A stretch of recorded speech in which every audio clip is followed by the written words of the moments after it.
Mga kabayan, isiniwalat ng isang mataas na opisyal ng intelligence community ang isang grupo na nasa likod ng pagpapakidnap kay dating Pangulong Rodrigo Roa Duterte. Ayon sa kanya, isang malaking sindikato na nag-ooperate sa The Netherlands ang nakikipagtulungan sa ICC at sa gobyerno ng Pilipinas para idiin si PRRD sa napakaraming kaso. Kaya naging matagumpay ang isinagawang plano kung saan ay kinidnap ang dating Pangulo papunta sa International Criminal Court o ICC.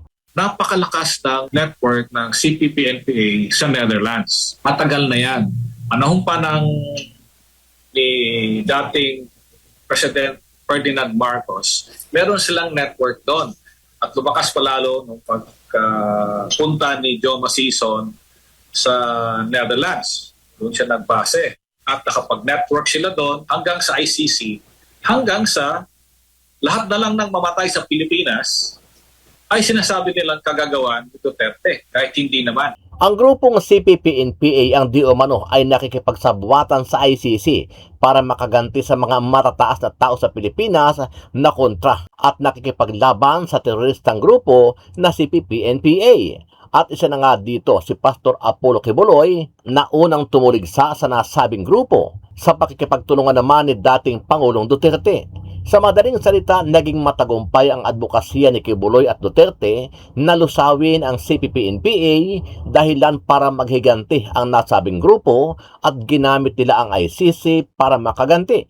Ang nanguna sa propaganda war laban sa komunistang terorista ay si Pastor Apollo C. Kibuloy gamit ang media machinery ng SMNI. Dito nabulgar ang mga CPP-NPA-NDF party list group gaya ng Gabriela, Kabataan at Teachers Bayan Muna at iba pa. At para makaganti, kinasangkapan ng teroristang grupo ang ICC. Tapos sila magsasubmit sa ICC. Kaya ang mga statistics doon sa ICC ay ang laki-laki. Ilang libo ang sinasabi nilang ina-accuse nila si President Duterte na may kagagawan, kahit na hindi naman. Dahil sila, meron na silang linya doon, meron na silang tao na gagawa ng report, alam na nila ang sistema ng pagsisinungaling, at yung mga membro din nila ang gagawa ng affidavits. Ganito nga nangyari. Ano ang masasabi mo dito, kabayan? Sama-sama nating panoorin ang buong video at pakicomment nyo po ang inyong mga reaksyon at sariling opinyon.